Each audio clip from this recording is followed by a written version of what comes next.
New Thought Media Network. We are a global broadcast network of positive music, media, and entertainment, inspiring humanity's evolution along the journey of enlightenment and creating a world of love, peace, empowerment, and prosperity for all. New Thought Media Network. Positively inspiring. From the New Thought Media Network, this is the Conscious Reality Show with your host, Sara Stevens Nichols, where conversation plus intention reveals a new reality. Every week, Sara and her guests will discuss what they know and what they don't. Experimenting in front of everyone with what else is possible. I'm Sunny Child, and here is your host, Sara Stevens Nichols. Thank you. And thank you to Robert, our guest producer, Robert Brzezinski, who is the executive director of the New Thought Media Network and our great champion and help. He is producing the show today and being the voice of God if he wants to say anything. And we are sending healing thoughts to our producer, Sunny Childs, who is recovering from surgery. And we know that she is listening, watching. Yeah, look at her. Thank you, Sunny. I can't believe that. That is so awesome. So yeah, this show is evolving and delightful every single week. I mean, what a treat. I get to have amazing conversations with different people every single week, and every single week it's different. Sometimes I'm coaching or counseling them. Often I'm hearing about what they do and just getting into it with them. And I could not be more excited about this week's. But before we get to that, I wanted to tell you, well, what is the Conscious Reality Show? What is conscious reality? The show is a place where we celebrate, examine, and support the consciousness of spiritual beings in human bodies. And conscious reality is we're consciously creating the reality that we want in our bodies and in our body politic and in all aspects of our lives, our families, etc., as opposed to just sort of thinking that reality is something that's happening and doing to us. And I use a lot of tools for conscious reality change, but one of them, and I'm trying to acquaint you with one every week, and at some point I'll have a little graphic about one of my favorite tools. These are a few of my favorite tools. One of them is from Access Consciousness and is called Pull Judgment. Do you ever feel judged? Well, I do. I feel judged not as much as I used to, but I often imagine that other people are judging me. And actually putting yourself out there as I am today and as our guest is today can really set off what the Buddhists call the monkey mind, where it's thinking, worry, doubt, fear. How is this going to go? Who's judging me? What are they going to think of me? All that kind of stuff. So in Access Consciousness teaching, they invite us to pull judgment, which means to allow judgment to come toward us and to no longer use any vital life force to defend against it. To just drop the barriers and stop using all our energy to push against the perception of judgment. I am an infinite being of love. Nothing can harm me. Nothing can hurt me. I lower that barrier and I allow the judgment, thoughts, beliefs, opinions of others to simply flow through me and return to original source of light and love.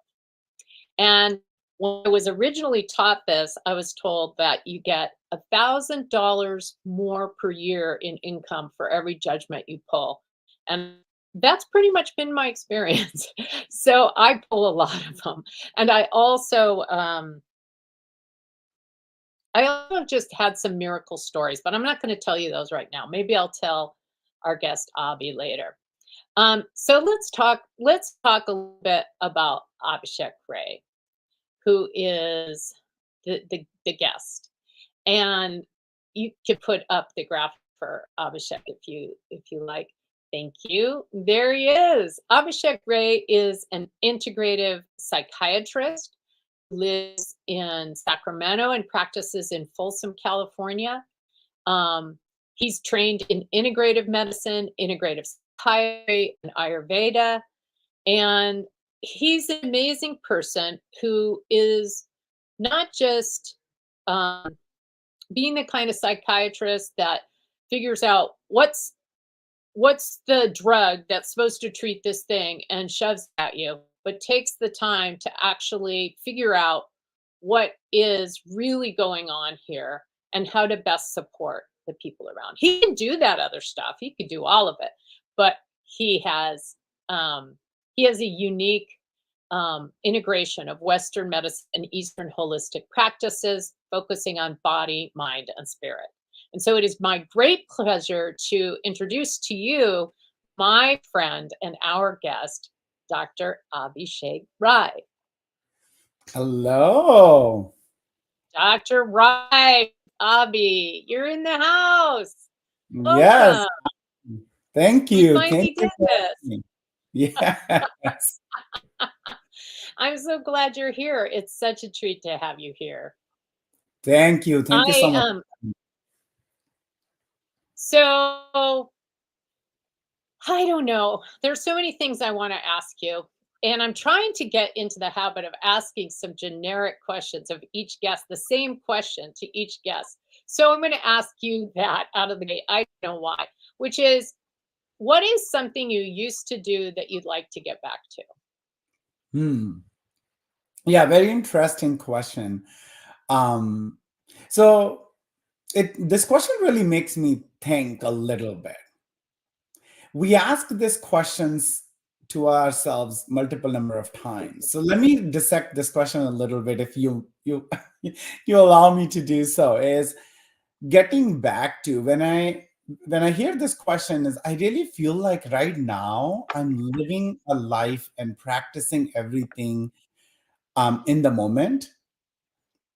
I really would want to be in the moment. I really don't want to go back to anything. I feel like I made my life, Sarah, so busy, running after like college and med school and residency, and then practicing that I actually, and my patients and clients taught me this. When I was teaching them, and I would tell them, what would you want to achieve, or what would you want to go back to? You know what the answer came back to me is, can I be more in the moment? And I think that's what I would like to go back to. And I remember my childhood. I grew up in a very spiritual family.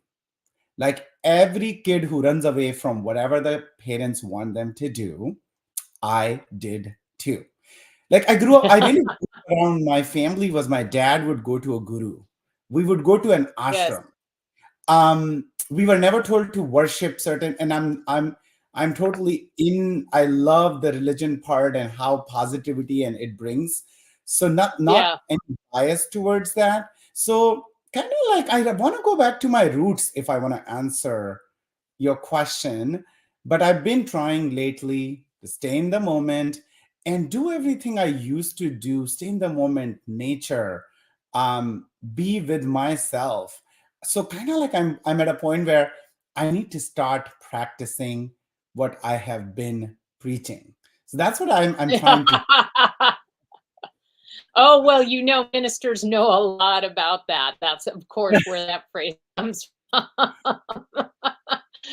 Do as I say, not as I do, right? Well, thank you so much. And yes, please, audience, as you're watching, ask any question you want to in the comments. But let's get to how you practice medicine now. First of all, what does integrative mean in medicine, and what does that term signal to me? Why would I care? Yeah. So integrative is a very interesting term. It has had its own ups and downs, where integrative was, how we have all heard about alternative, complementary, Yeah, yeah. holistic, right?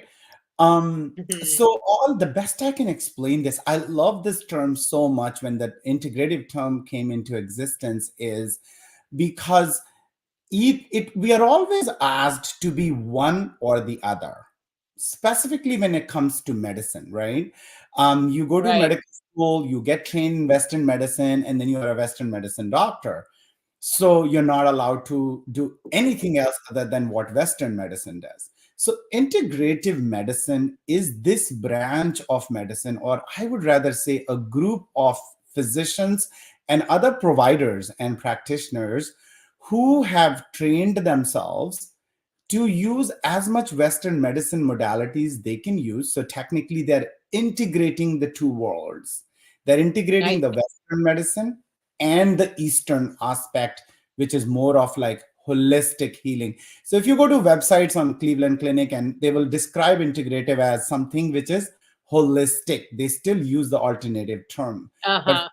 for me, really integrative medicine, what I practice is bringing the two worlds together and really knowing what the person needs at that time.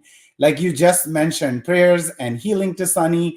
She's healing. So she's using the Western medicine surgery or the medicine part, but her healing will happen, which how I see it as, when she starts incorporating the Eastern part, or the lifestyle, or breath work, or all of those, which Western medicine does not, they don't have time to talk about it. And they never train us to talk about it. Nutrition. We don't have any classes on Yeah, nutrition when we go to medical school. yeah. Well, so what does nutrition have to do with a mental health or mental illness? How could that possibly have anything to do with it? Yeah, I mean, it's so I feel like I'm in one of my session where I'm educating. So Of nutrition, course you are. yeah. So I'm gonna drop a lot of time. Educate me, educate all of us. Yeah. Oh, this is so fun. This is good to do. I love this. So coming back to your question about nutrition, nutrition has everything to do with us. The body part. So I always bring in the concept of mind, body, and spirit, right? Okay. So to heal or to even start working on your body is everything you put in your body, right? So Yeah. nutrition, just for an example, we talk about serotonin. Okay. So please remind me if you feel like there are some technical terms being used. But Okay. serotonin is like a neurotransmitter in our brain that was, Hmm. people said that if the neurotransmitter serotonin is low, then you are depressed. So it's kind of like a happy chemical. You would think that this would be in our brain, but the scientists now know very well with the research on microbiome that the maximum amount of serotonin is in our gut. Hmm. So if you don't eat the right thing and don't feed your gut bacterias, you're gonna have much more worsening of your depression. Just like we say, oh, I have a gut feeling. So you have a gut feeling because your gut is connected to your brain. And everything you eat, all the nutritious food or non-nutritious food you eat, is changing all the environment that you have in your gut. Okay. And then it's connected to your brain. I believe I believe you.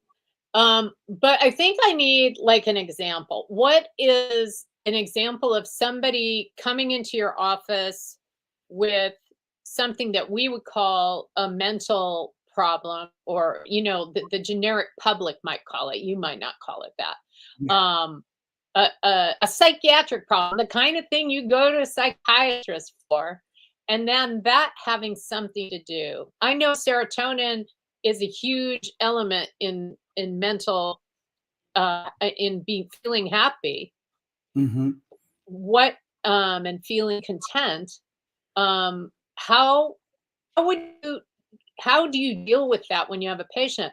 I mean, you explain this to them, but what have you seen in the connection? What have you seen happen?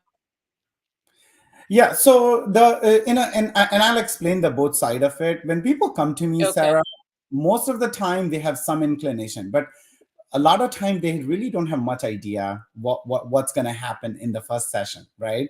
First of all, the sessions are very, very long. This is not like a 15-20 minutes check. Yeah. So when you come in the session, usually people do come in with what common psychiatric symptoms are, like anxiety and depression. Hmm. I cannot sleep, and I have OCD. Yes. All the common Right. symptoms. But what Right.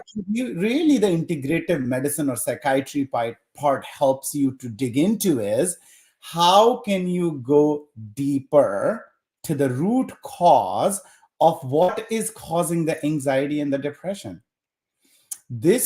Getting to the root cause is where all the work kind of begins. And let me give you an example. I think that would make it clear. And it's very fascinating example, not identifying anything, but I have this one client comes to me with anxiety, not being able to sleep, and of course, the trauma, the post-traumatic. This is a person who's a vet and comes in with other problems related to the depression because the person is having hard time in their sexual life, gets diagnosed with low testosterone or something, and then gets this testosterone from outside doctor, and then everything, the hormones are imbalanced and everything, but the person is coming to me for sleep issues and depression and anxiety. So what we do here is we are like, okay, so you have depression, it's PTSD, but the core cause of it is that there are something going on with your hormones that is causing depression. So what does the Western doctor does? Okay, I'm going to go give you a pill for serotonin, and maybe it'll help you for a little bit. But what we do here is go dive deep into it, start doing panels related to how much inflammation is in the body. Sarah, this person has served as a veteran for a number of years. Okay, now my mind is going, can we do some heavy metal testing? Because this person was exposed to a lot of firearms. Ah.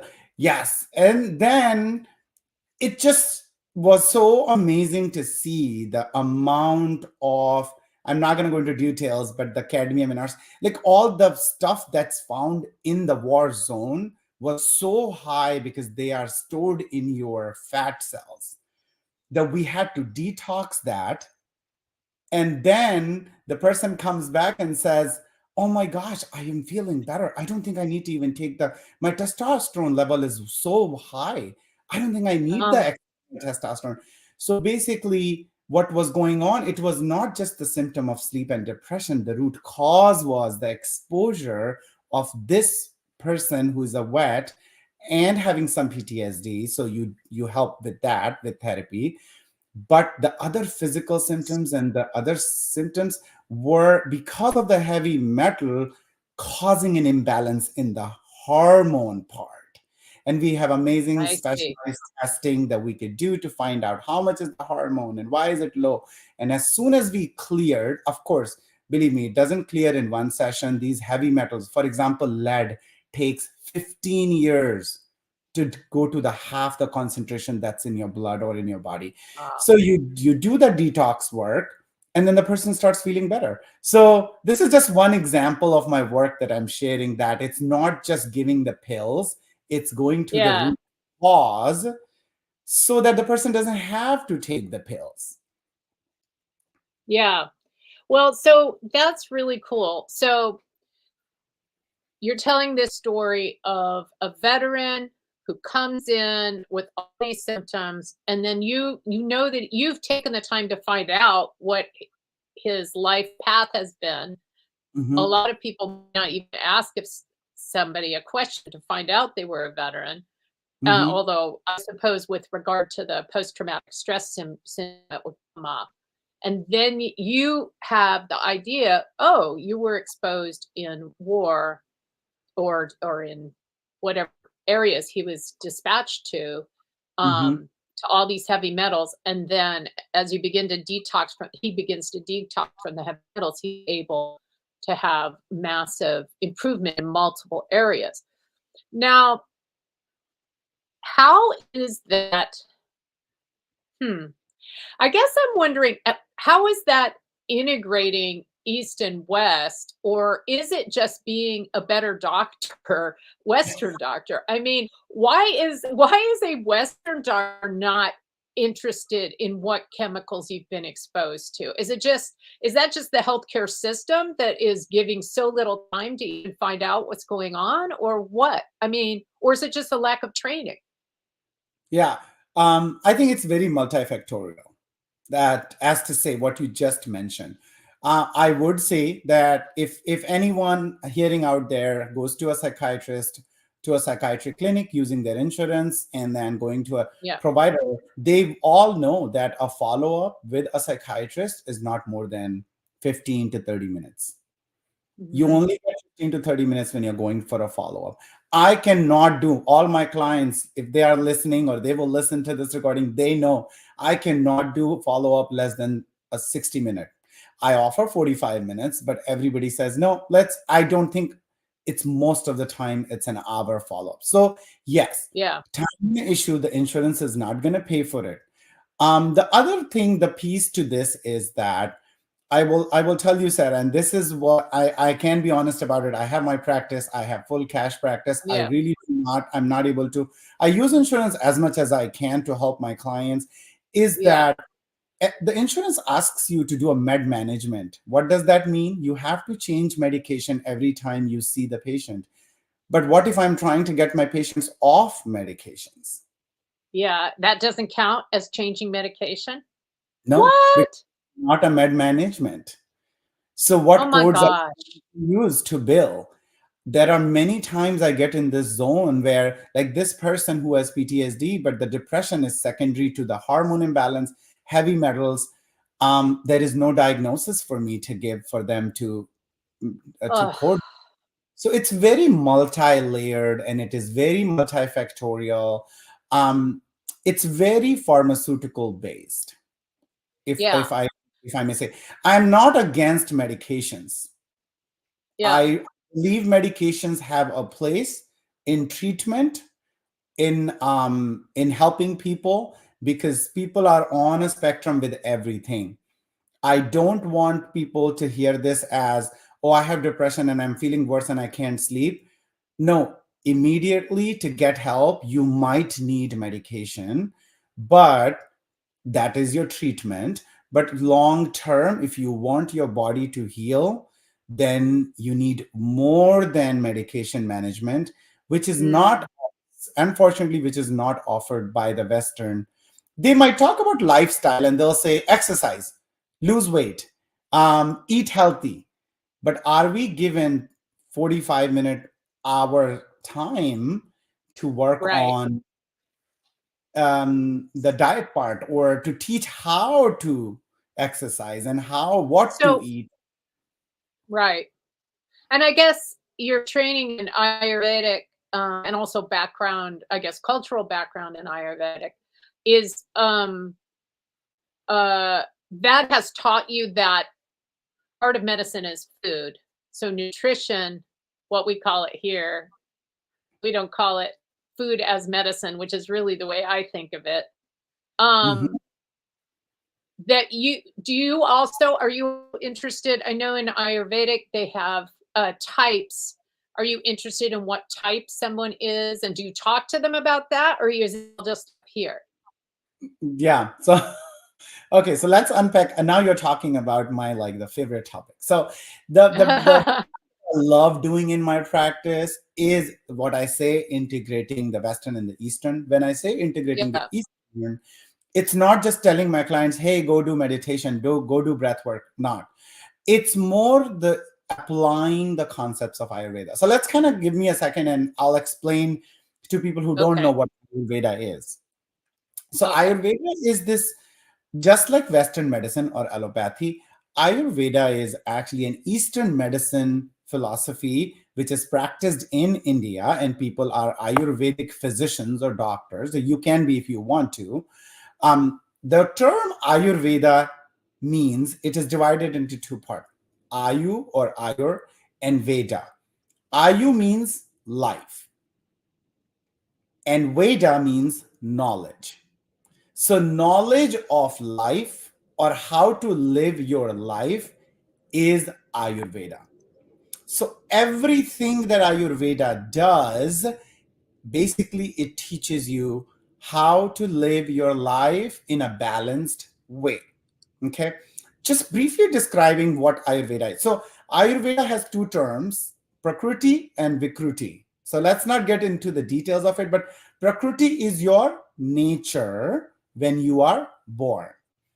The way you are born with this is the most balanced state you are born in is Prakriti. But as you go through life with the environment and the toxins and the hormones and the nutrition and diet, your child gets exposed to so many things in the surrounding that the balance starts going into a state of imbalance, which we call Vikruti.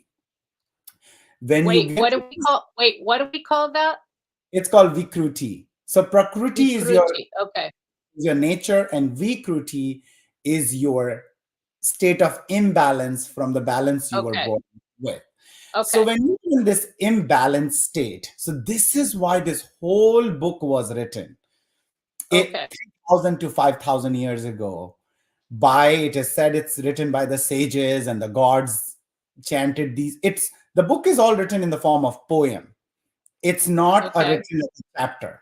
And so the gods saw that when these human beings are being born, they are fine in a balance. But what is going on right now is that they are being exposed to this worldly things, and they are creating a state of imbalance. So the gods. So this is the diagnostic and statistical poem. So this is what we call DSM in Western medicine. Yeah. I love this. So this is the DSM written by gods. It's Eastern medicine DSM. Yeah. It is 3,000 to 5,000 years old, but it's still the first edition. Yeah. It's the first, and I would say it's the infinite edition, because we are catching up to them. They talked about breath work and meditation thousands of years ago. Now we are catching up to them by doing these EEGs and brain waves and MRIs to kind of say, yeah, meditation does work. So we are catching up to them technically. Yeah. So yeah, in my practice, what I do is, so that's what Ayurveda is. And that's the goal of Ayurveda, to bring you back from imbalance by the Ayurvedic practices into a state of balance. Correct? I'll give you an example is how do I incorporate? So like you were talking about the body types. I can now with the practice can tell, looking at people, what body type they are. So Ayurveda divides people into 3 body types: Kapha, Pitta, and Vata. How are these body types? So Ayurveda believes the 5 elements that's in the nature, they form us or our body. So earth, air, ether, that is space, and water, and fire. When you combine these in different compositions, go ahead. Sorry. 5 body types seems like an important place to stop, given that we are at the half hour. We acknowledge our sponsor, the New Thought Media Network. So let's take a 2-minute break. Please help us say thank you to our organizational sponsors, including the Hefferland Foundation, Affiliated New Thought Network, International New Thought Alliance, Science of Mind Archives and Library Foundation, Center for Spiritual Living Denver, Center for Spiritual Living Midtown, New Thought Philadelphia, Planned Happiness Institute, Summit Center for Spiritual Living, One Heart Retreats, Center for Spiritual Living on the Lake, Unity Kitchener, Unity Spiritual Center, Ottawa, Om Center for Spiritual Living, Satya Center, Begin Within Ministries, Center for Spiritual Living, North Jersey, Unity of Savannah, and the Center for Spiritual Living, Seattle, as well as all of our individual donors. Thank you for being part of the New Thought Media Network. Please like, share, and subscribe. New Thought Media Network, positively inspiring. New Thought Media Network presents a 20-day peace vigil.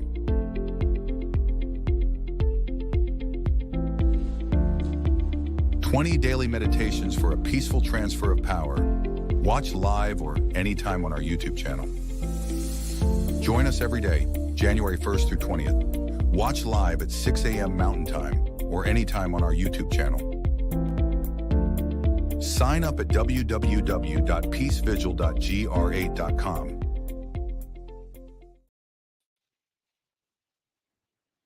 All right. Well, we're back with Dr. Abhishek Rai, who is talking to us about the Ayurvedic, and I think he's just described the doshas, maybe, or the types, the body types of people. And did we get them all there? No, that's only 3 of them. That is all of them. So actually, that's correct. So the you were just talking about 5 something. 5 elements. 5 elements. That's right. So and those we know. We all know the 5 elements. So how the 5 elements fits into Ayurveda is into 3 dosha type, or you can say body type, but it actually describes your mind, body, and spirit. Okay. And I'll give you as an example, and we'll see if I got you right. So okay. So we'll go in the order as it's on the screen. So first is Vata type. Vata are people who are a combination of air and ether. So people who are very skinny, light. When I talk about mental state, they might be people who are just they're like ADHD, anxiety, their thoughts are moving. So when you think of air and ether, this is what a Vata type would look like. All their imbalances would be more imbalance in the form of too much air, where in the brain, in the body. For example, just if I talk, I don't want to go too deep, but talking about the body type, these are the people who will have too much air in the colon or in their intestine or in their brain, and they will have anxiety. They will have gut brain. This is how I connect. You have a gut brain connection. So you also will have constipation. You might have diarrhea. You might have IBS. So when I'm talking about anxiety, I'm not just talking about anxiety. I'm conceptualizing through Ayurveda. You have excess Vata or air also in your gut. So that's Vata type. The second one is Pitta. Pitta is a combination of you have too much of fire. So a combination of fire and water. So fiery people, they are people very targeted. They are good leadership qualities, but also they have outbursts. They can get angry. They can get irritable by people quite a bit.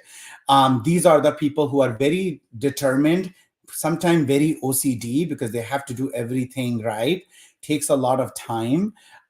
These are the people who will have, when I see reflux problems or too much acidity or something, then I will see, okay, there is a lot of Pitta going on here. Okay. The last one is Kapha, which is more of earth and water.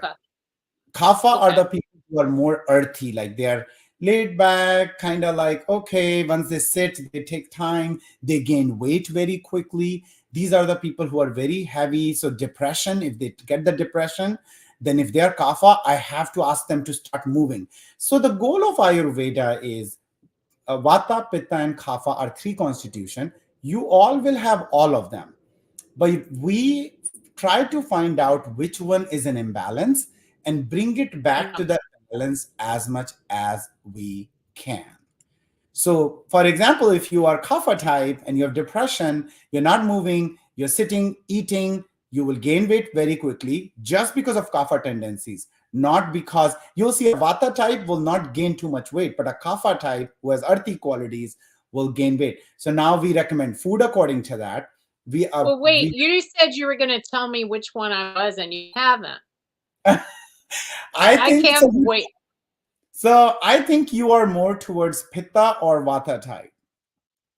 So pitta or vata are pitta are people who have more fire or fiery qualities in them. They need more cooling down. They're very determined. They're very destined. Just looking also at your body type, you cannot be kapha.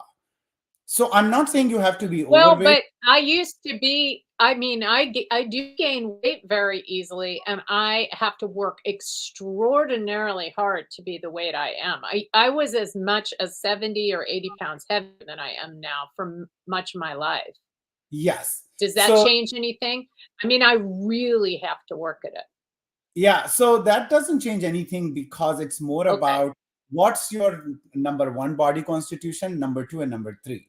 So when I say Okay. number one, so let me make it simple for people. I can see that my personality is pretty pitta. Or pitta, yeah. So Yeah. there is a dosha quiz. If we can put it out for our viewers that you can Okay. take. Dosha quiz is not an answer for Yeah. everything. So when you do the dosha quiz, you will see the questions based on how your skin looks like, what your personality is, how you sleep, how you eat, uh, all of that. So it's the questions are related to mind, body, and spirit.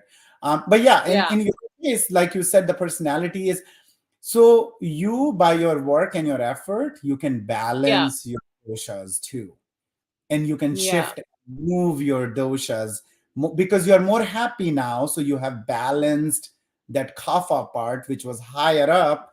It has Hmm. probably come down in the terms of the constitution. So people can have mixtures of doshas. Yes, everybody has all For the three sure. doshas. It's just So which one is high, which one is low. so how does that all factor into psychiatry? So just for example, like I was telling you, so I have a lot of clients who have anxiety. Once I have Hmm. done few sessions with them and we have talked about anxiety, we have talked about other physical symptoms. I'll give you an Yeah. example. I have this one client who is highly vata. What do you mean by vata? He's more air and ether. His Yeah. job is a job, so we tend to move towards the state of imbalance. That's our inherent Hmm. nature. We find comfort in the state of chaos and imbalance. This is what Yes. usually our body does. So he has anxiety and he has sleep issues, but when we Yeah. did the dorsal test, he was highly vata. So it tells me that he is vata more. He has more air in his head. Also, he has gut brain issues, and he has lot of gut issues with constipation and diarrhea and IBS. Correct? Okay. Now I need to start working on a plan for this person, not just giving him medication or supplements for anxiety, but start changing the lifestyle in terms of, okay, your work takes you to multiple people. You are driving. I want you to stop in between one location to other and do alternate nostril breathing and calm yourself Mm. down. Calm that air down. Bring that air to settlement. Yes. So use these methods. Now, for example, in nutrition we talked about, right? A vata high person who have anxiety should not be eating raw salads. All he was eating was raw salad because it's healthy for you. Ayurveda tells us you can eat greens, but try to boil it a little bit or add olive oil to Mhm. it. You use sesame seed oil, something that will make it more settle that air that's in your gut and in your brain.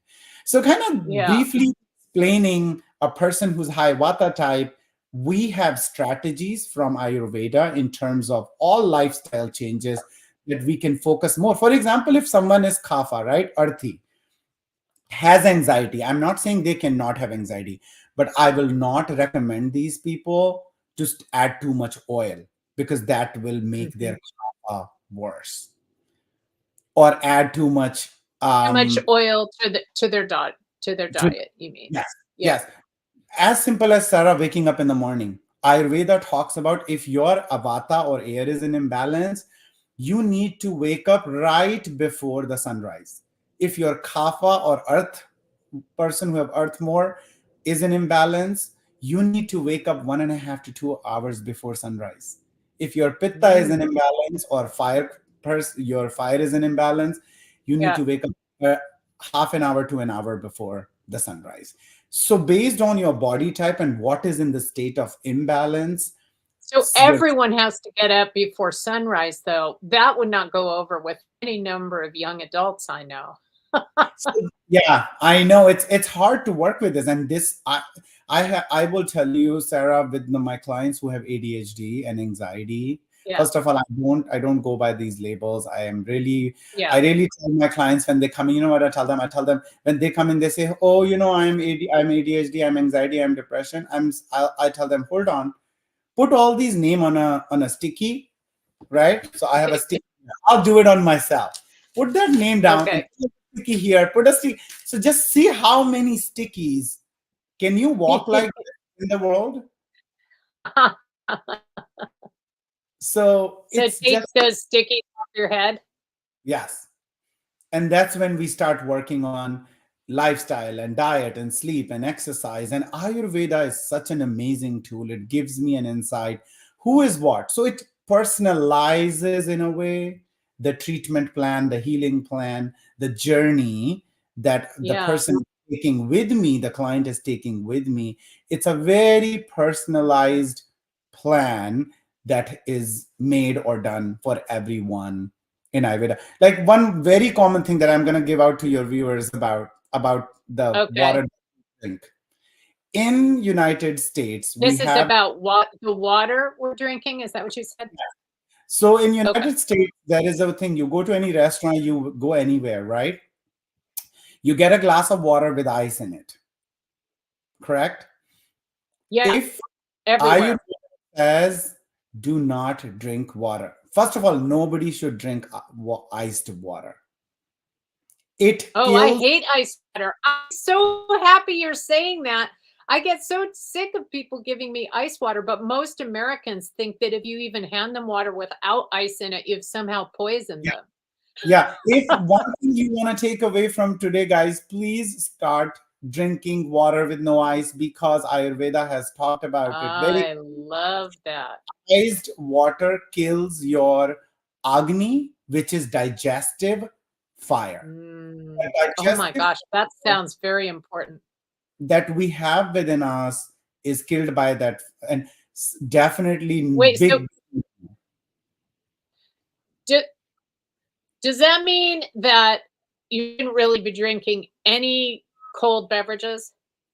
Cold beverages are okay. Again, Ayurveda's recommendations are all usually it's okay, but again, so let's say you have a fiery, you are a Pitta type, more fire type, cold should be okay for you, right? But usually they say lukewarm or kind of like a room temperature water is something that we should be drinking. You know how, so they say it's like a little bit, not very chilly, but like fresh water in a glass at room temperature is the best thing that you can drink. So there's that question, I don't know if you can see it on the screen. What is the best link to dosha quiz? There are many. Is there one you can put in the chat, in our chat, or in the comments? Yeah, I can put it in the chat, but there are multiple Ayurvedic websites that they have it. Or you know what I'm going to do is I can guide people. They can go to my website, and then I'll put the link. There will be a link in there too. Okay. Robert, you put in. So let's do this one, right? Abhishek's website again. Okay, or are you putting it in? I can also do this. So this is another one. I can just use like a common. But yeah, yeah. So dosha quiz are very. They're available everywhere. I don't know. Deepak Chopra has it on his website too. So if you just type, I would hope so. Yeah, if you just type. Well, there's so many. There's so many, but we were just trying to figure out which one you thought was really worked well. So I'll just put in your website as a place for that.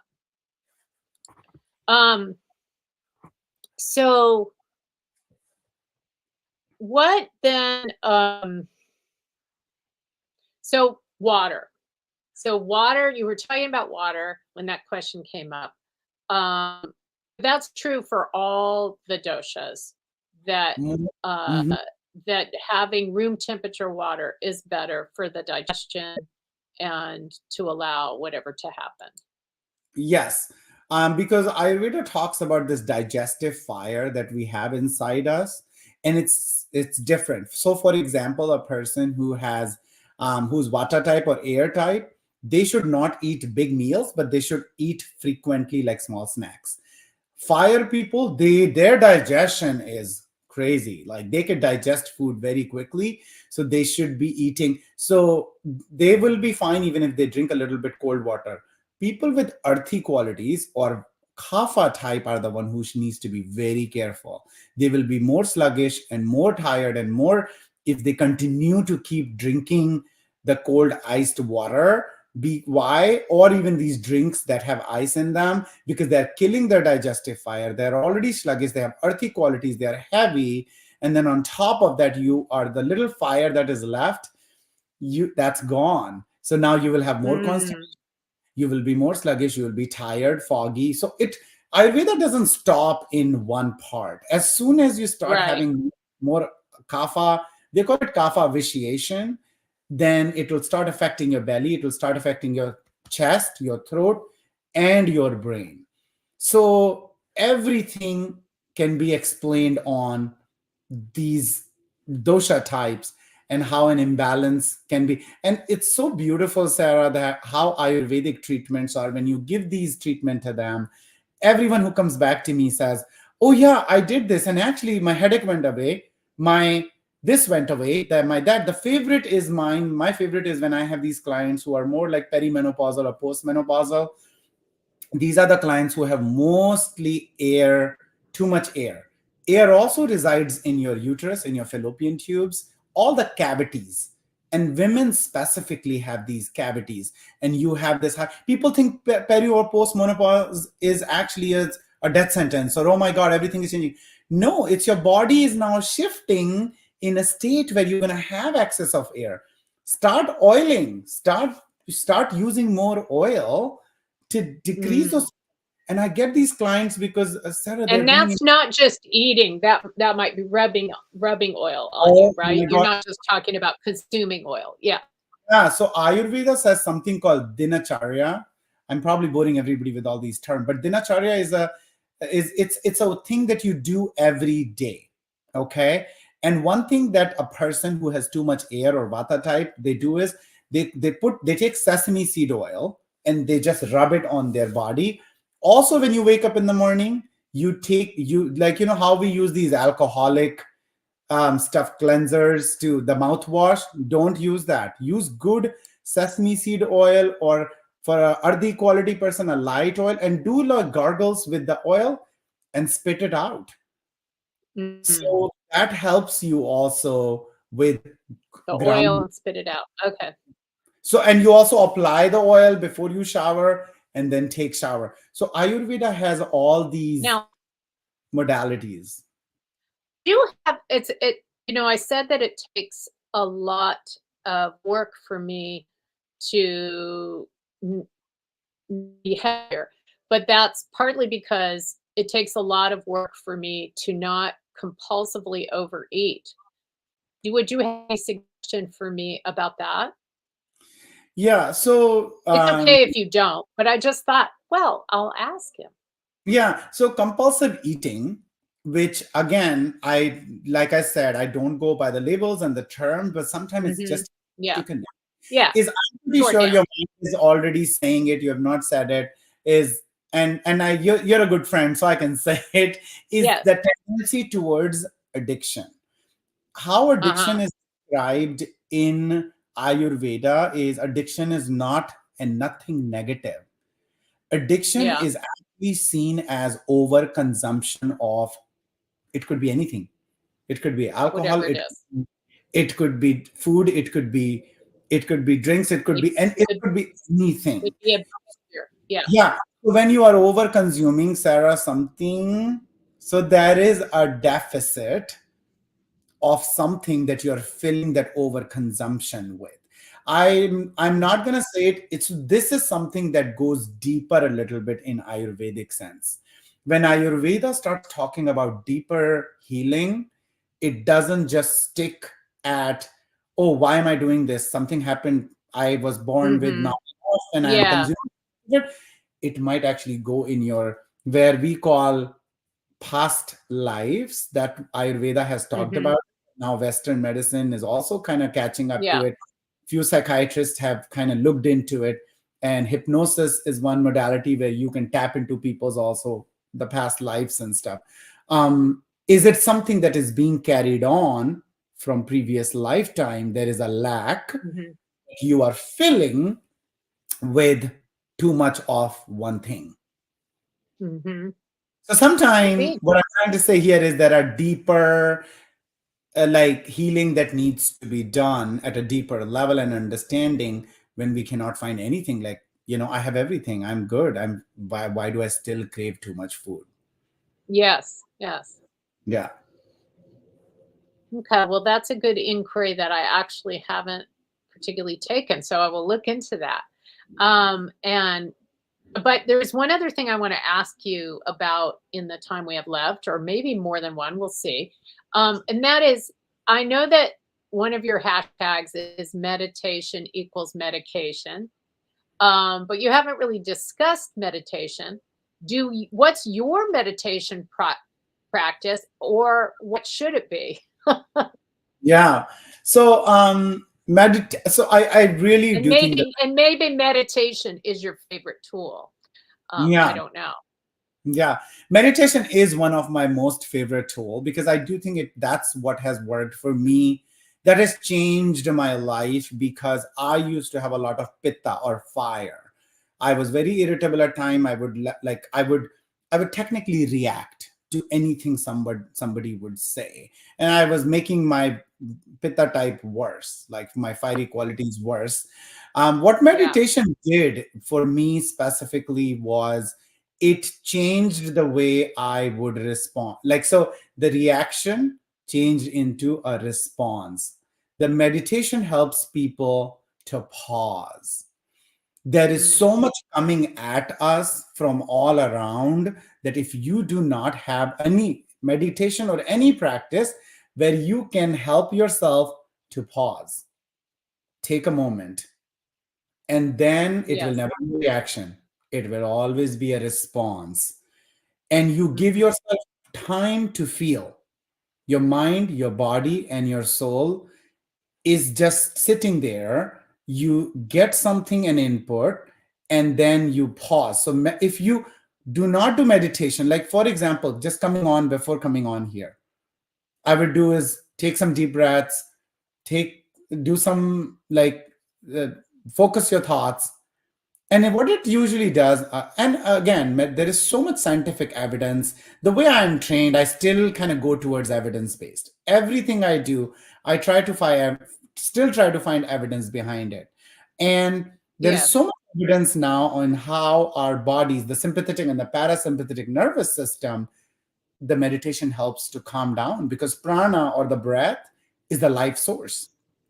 Vagus nerve. You can calm down your vagus nerve just with meditation. Enough research on how our brain waves can be changed by doing meditation. The Buddhists and the monks who do meditations for so long, how they increase their longevity just with the help of meditation. So I say meditation is medication because you know what I'm trying. It's so interesting you asked that question to me because I don't want to say, I really want what you were saying before this. I don't want to come from a place of judgment. And I don't want to digress, but there's a lot of conversation about Ozempic and the medication and the use of medication, right? I am Hmm. practicing on myself that I'm not going to judge anyone. So that's why I say if you're taking medication, it's okay.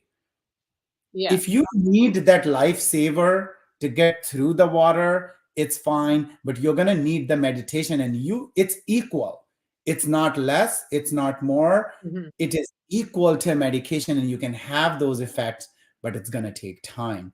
Medication is treatment, and medication is treatment, and meditation is more like healing, and they can have both. And after a while, meditation becomes a practice, and you'll see the benefits of it.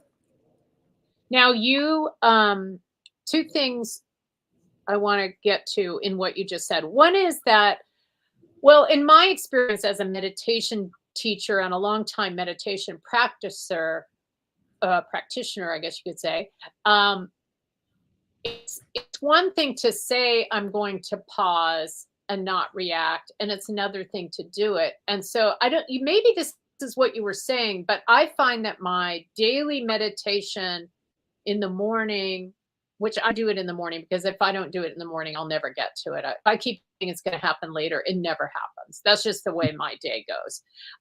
Maybe that's part of my pitta. But if I set aside that time for meditation in the morning, then I might have the opportunity to pause later on. It's kind of like I'm doing arm reps to build the muscle. Meditation is just practicing to build the muscle of being possible to pause, because otherwise I won't pause. I'll just, again, maybe this is my dosha, but I will just react. Yeah. It will not, there will be no pause, and it will never occur to me to pause if I didn't meditate every day. Yeah. Yeah. And do you agree with that?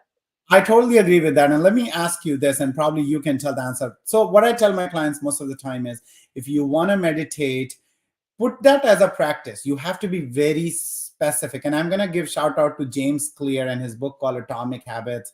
I use that quite a bit, and I tell people about it. You have to have a specific time, date. Where are you going to do it? How long are you going to do it? When you have those details put down, you are kind of signing up for success. So what you described was, I'm going to meditate 2 minutes, let's say only. Let's start there. Two minutes. All I'm going to do is, I'm going to just tell myself that if my mind goes away, like monkey mind, it is normal to think of something else. Just tell yourself, come back mind, come back Sara, come back Abhi. Just say that to yourself and bring your mind back. Do it for 2 minutes. Continue to do it for at least 4 to 6 weeks. After that, you will little bit crave for it if you're just sitting and you're being with yourself. So I don't know, you've been practicing for a while. Do you think now you can go without meditation? No, I don't. I don't think I can. I mean, I could do it for a day or two, but it doesn't go well. Yes. It's kind of like, I don't, well, in one context I'm in, we say you can't stay clean on yesterday's shower. So in other words, it's the same with meditation. I can't stay present on yesterday's meditation. I stay present on the days, which brings me to the question you didn't really answer. And now we're pretty much out of time, so I'm just going to need a short answer. What is your meditation practice? So I do meditate every day in the morning, and I meditate with a group of people. So I have a group of people that I meditate with, and it could be 5 minutes to 10, 15. I share a positive affirmation in this community that I meditate with, and I am there with you, Sara. If I don't meditate, I let this community know this is going on. I think I can't meditate, but everybody can do it for a certain time. I cannot go without it for a day or two. Otherwise, my pitta or the fire goes crazy, and I can't do that for myself. The work that I do, it just does not work. Yes.